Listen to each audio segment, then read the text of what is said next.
విజయ్. హామా చెప్పు. ఆ అమ్మాయికి నువ్వు నచ్చలేదంట. ఇప్పుడు ఏమైందని? నేను చెప్తున్నాక ఏం కాదని. ఈ సంబంధం కాకపోతే వేరే సంబంధం 100 సంబంధాలు వస్తాయి. అవును కాదమ్మా, వాళ్ళందరూ సమాధానం చెప్పలేను. వస్తే వచ్చారు, లేకపోతే లేదు. అసలు ఇప్పుడే చేసుకుని బా ఉంటా. చెత్త పంచాయతీలు.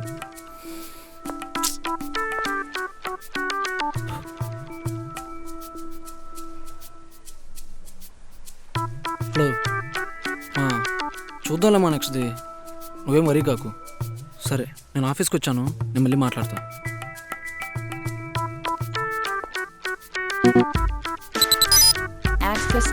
ఇప్పటికే చాలా ట్రయల్స్ అయిపోయి.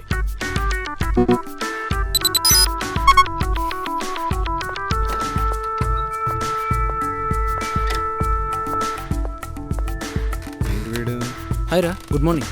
మార్నింగ్ రా. ఏంటి బాగా యాక్టివ్గా ఉన్నట్టున్నావు? బాగా జరిగాయా పెళ్లి చూపులు? అంత యాక్టివ్గా ఏం లేను, బాగానే ఉన్నా. మా దగ్గర ఎందుకు లేదు దాస్తావు? మాకు అన్నీ తెలిసినాయిలే. ఏం తెలుసురా నీకు? పని చూసుకో. అబ్బో. Hey hi Vijay. Hey hi. ఏంటి పెళ్లి చూపులంట? ఎవరు చెప్పారు? రఘు. వీడొకడు నా ప్రాణానికి. Hey Vijay. Hi. Hi. I heard something about you man. What? నీ పెళ్లి చూపులంటగా. ఎవరు చెప్పాడు? That guy Raghu is telling everyone there. వీడు అయిపోయి ఈరోజు నా చేతిలో. వీడికి ఉంది. ఇదేమవుతుందో చూడాలి. ఏంట్రా, ఏంటి నీ ప్రాబ్లం? నాకేం లేదే, తనేదో అడుగుతుంటే. కాదు, తినే ఏదో చెప్తున్నాడు నీ పెళ్లి చూపుల గురించి. ఏంట్రా అందరికి నా పెళ్లి చూపులని చెప్తున్నావంట? నేనా? నాకేం పనిరా బాబు. అయినా పెళ్లి చూపులేగా, సెట్ అయిందా లేక ఇది కూడా? ఏంట్రా ఏం చెప్పు, కొంపదీసి ఇది కానీ సెట్ అయిందా ఏంటి? ఏంట్రా చెప్పేది? నా బొచ్చులోది లడ్డూలో పంచాయతీ. ప్రతి ఒక్కడు అడగడం, నేను చెప్పడం. ఇదేమన్నా సీతాస్వయంవరమా లేక నేను రామున్నా చూడగలను నచ్చేయడానికి? 1,000,000 పంచాయతీలు ఉన్నాయి అక్కడ. అది పెళ్లి చూపులు కాదురా, అఫీషియల్గా మన ఫ్యామిలీ అరేంజ్ చేస్తున్న డేట్. మామూలుగా ఒక అమ్మాయిని కలిసి మాట్లాడడానికి భయపడే మనకి మన ఫ్యామిలీ అంతా కలిసి ధైర్యం చెప్పే ఒక డేట్. డేటింగ్ 100 ప్రశ్నలు, కొన్నే సమాధానాలతో ముగిసే మన జాబ్ ఇంటర్వ్యూ లాంటిది. అన్నీ తెలిసినట్టే ఉంటాయి, కానీ కొన్నిటికీ ఆన్సర్ చేయగలం. అసలు దాన్ని పెళ్లి చూపులు అనడం కంటే పెళ్లి పంచాయతీ అనాల్సిందిరా, బాగుండేది. ఎందుకంటే నలుగురు పెద్ద మనుషులు కూర్చొని ఏ సమస్య రాకుండా ముందు తీసుకుని ఒక నిర్ణయం. నీ మాట ఎవరికి అవసరం లేదు అక్కడ. తీర్పు కోసం వెయిట్ చేస్తున్న ఖైదులో కూర్చో ఉండాలి అంతే. ఎందుకురా అంత ఫ్రస్ట్రేట్ అవుతావు? పక్కన లేడీస్ ఉన్నారు. అదేంటి విజయ్ అలా అంటావు? అది మన సాంప్రదాయం, అందరూ ఫాలో అవ్వాల్సిందే. కట్టుబాట్లను కాదనుకోలేం కదా. నీకేం తల్లి, ఆడపిల్లవి కొంచెం అందంగా ఉంటే చాలు, అతుక్కుపోవడానికి చాలా మంది రెడీగా ఉంటారు. అసలు మీ అమ్మాయిల డిమాండ్లకి పెద్ద నమస్కారాలే బాబు. అసలు మాకు చిన్నప్పటి నుంచి బాగా చదువుకోవాలి, మంచి ఉద్యోగం తెచ్చుకోవాలి, మంచి అమ్మాయిని పెళ్లి చేసుకోవాలని చెప్పారు. కానీ మీకులాగా బాగా చదువుకున్నోడిని, మంచి ఉద్యోగం ఉన్నోడిని, బాగా సంపాదించేవాడిని చూసి పెళ్లి చేసుకోవాలని చెప్పలా. కానీ నేనేం అలా చేయలేదుగా విజయ్. నేను సంపాదిస్తున్నా, నేను జాబ్ చేస్తున్నా. What's wrong in expecting? నీది వేరు, లవ్ మ్యారేజ్. అయినా మీ ఆయన నీకంటే ఎక్కువ సంపాదిస్తున్నాడు, ఆస్తిపరుడు. మొన్ననే ఓన్గా ఫ్లాట్ కూడా కొన్నాడు. ఇంకేం ప్రాబ్లం ఉంటుంది నీకు? అవునవును, నీకే. ఆనంద్ గారు నీ భారాన్ని బాగానే మోస్తున్నారు కదా. నువ్వు ముయ్. విజయ్ ఒకరిని చేసుకునేటప్పుడు అన్నీ చూసుకొని చేసుకోవాలి. అబ్బాయి క్యారెక్టర్, వాళ్ళ family background, financial status and job security. Physical looks ఉంటే ఇంకా ప్లస్ అవుతుంది. అప్పుడే కదా మేము సేఫ్గా ఫీల్ అవుతాం. అన్నీ చూసుకున్నావు సరే, కానీ కావాలనుకోవడమే తప్పు. ఫ్యామిలీ బ్యాక్గ్రౌండ్ అంటున్నావు, రేపు పెళ్ళాక వాళ్ళందరూ వదిలేసి వెళ్ళిపోతే? ఫినాన్షియల్ స్టాటస్ అంటున్నావు, రేపు వాడు జాబ్ పోతే ఏం చేస్తావు? ఆస్తులు అమ్ముకొని తినగలవా? ఇంకా బిహేవియర్ అంటావా? వాడు పెద్ద సైకో నా కొడుకేమో, రేపు పెళ్ళాక సీరియల్తో కాలుస్తాడేమో, డోర్ లాక్ చేసి అనుమానంతో వెళ్తాడేమో. ఇంక లుక్స్ సంగతి అంటావా? ఎవరు తగ్గవాళ్ళు వాళ్ళకి వస్తారు. కానీ ఇక్కడ ఒకడు ఉద్యోగం కావాలంటాడు, ఒకడు ఉద్యోగం ఏముంది ఆస్తుంటే చాలంటాడు, ఒకడికి ఆస్తుండి బిజినెస్ చేసేవాడు వద్దంట. ఇదైతే హైలైట్. ఒకడికి ఆస్తుండి ఉద్యోగం ఉంటే నెత్తి ముందు జుట్టు లేదంటారు. నేనమ్మ ఏం చేయలేక అతికించుకుంటున్నారా జుట్టు? ఒక్కడికే క్లారిటీ లేదు.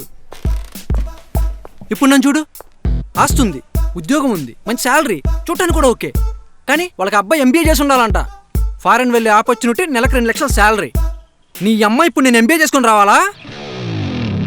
వాళ్ళు అయ్యాగా ఎండి, ఎప్పుడు పడితే అప్పుడు ఫారెన్ ఆపర్చునిటీస్ ఇవ్వడానికి, 2 లక్షల శాలరీ ఇవ్వడానికి. 27 years నాకు, 5 years జాబ్ ఎక్స్పీరియన్స్. ఎవడన్నా బుద్ధుడు 2 లక్షల శాలరీ ఇస్తాడా? ఒక వాడు కష్టపడి చదివి నానా సంకలం నాకి ఉద్యోగం తెచ్చుకొని రిలేటివ్స్ అనే మాటలు టీమ్ లీడ్ అనే మాటలు మేనేజర్ల తిట్లు అన్ని పడి మొత్తం అన్ని సెట్ అయ్యాక పెళ్లి చేసుకుందాం అనిపోతే ఎదురయ్యేవి హే ఇదంతా కాదు. కాలేజ్ టైంలో చదవకుండా ఒక అమ్మాయిని లైన్లో పెట్టి ఫేక్ ఎక్స్పీరియన్స్ జాబ్ కొట్టి వీళ్ళ పెళ్లి చేసుకున్నా పోయి ఉండేది. మధ్యలో నా గురించి ఎందుకు లేరా బాబు, నాది లవ్ కమ్ అరేంజ్డ్ మ్యారేజ్. వీడు మాత్రం ఏం ఉద్ధరించాడని వీకెండ్ అయితే క్వార్టర్ తీసుకుని మా రూమ్కి వచ్చి మందు తాగి బాధలు దిగమింగుకొని వెళ్తాడు. మేం చేసేది అదే, వీడు చేసేది అదే. ఇంత చేసిన ఆఖరికి క్వార్టర్ ముందగడానికి అనిపిస్తుంది అప్పుడప్పుడు. ఇప్పుడేంటి అమ్మాయిలదే తప్పు, మీవేమీ లేవా? మీవి కూడా ఉన్నాయి. పెళ్లి చూపుల్లో తల వంచుకొని మీ ముందు కూర్చుంటే సెలెక్టెడ్ అని ఒక స్టాంప్ వేసి తాడు కట్టుకొని తీసుకొని పోతారా బర్రెలాగా మాకు ఆప్షన్స్ ఇవ్వకుండా? హలో, ఇవన్నీ ఒక మేనిఫెస్టోలో రాసినట్టు కొన్ని సంవత్సరాలుగా ఇవే చెప్పుకొని బతికేస్తున్నారుగా. తలంచుకొని కూర్చుంటున్నారా? తోళ్ళు తీసేస్తున్నారు ఒక్కొక్కరిది అడిగింది అడగకుండా. Please consider as humans. మీకు చట్టాలు ఉన్నాయి, మాకు చట్టాలు లేవు, అంతే తేడా. తప్పు మీదని కాదు, తప్పక చేసుకునే పరిస్థితి రాకూడదని అంటున్నా. కొంచెం టైం ఇవ్వండి, అన్నీ వస్తాయి. You will definitely make you happy. అంతేగాని స్టార్టింగే వాడి మోరల్స్ని వాడి సెల్ఫ్ రెస్పెక్ట్ అంతా డౌన్ చేస్తే ఎలా? ఇవన్నీ వర్కౌట్ అవ్వ బాబాయ్, సిగ్గు వదిలేసుకొని బతికేయడమే, అప్పుడే కొంచెం హ్యాపీగా ఉండొచ్చు. ఏంట్రా సిగ్గులు లేసేది? సగం నీళ్ళని నా కొడకల వల్లే ఇదంతా వచ్చింది. కోరుకున్న అమ్మాయి దక్కిన తర్వాత కూడా కట్నం కావాలి, తిరగడానికి కారు కావాలి, ఉండడానికి ఇల్లు కావాలి, కుదిరితే కొంచెం క్యాష్ కావాలి. ఇలా అడిగినవి అడగకుండా అడిగే మాలాంటి వాళ్ళందరూ అడుక్కునే వాళ్ళు చేశారు.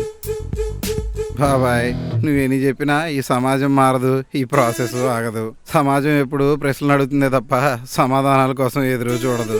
ఆ ప్రాసెస్లో మనం అలా వెళ్ళిపోతూ ఉండాలంతే. అంటే ఏంటి ఇప్పుడు నేను అడుక్కోవాలా పెళ్లి చేసుకోమని? చల్వే, నా వల్ల కాదు. ఏమో విజయ్, ఎవరికి కావాల్సినట్టు వాళ్ళు ఉండడమే వాళ్ళకు ముఖ్యం. ఫుల్ఫిల్ చేయాలి అంతే. ఒకసారి ఆలోచించుకో.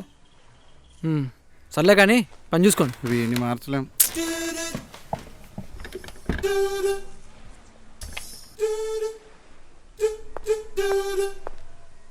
ఈ పెళ్లి చూపులు కూడా దొబ్బింది. ఎవరి పని అటు చేసుకోండి, పక్కన పని లేలెట్టకండి.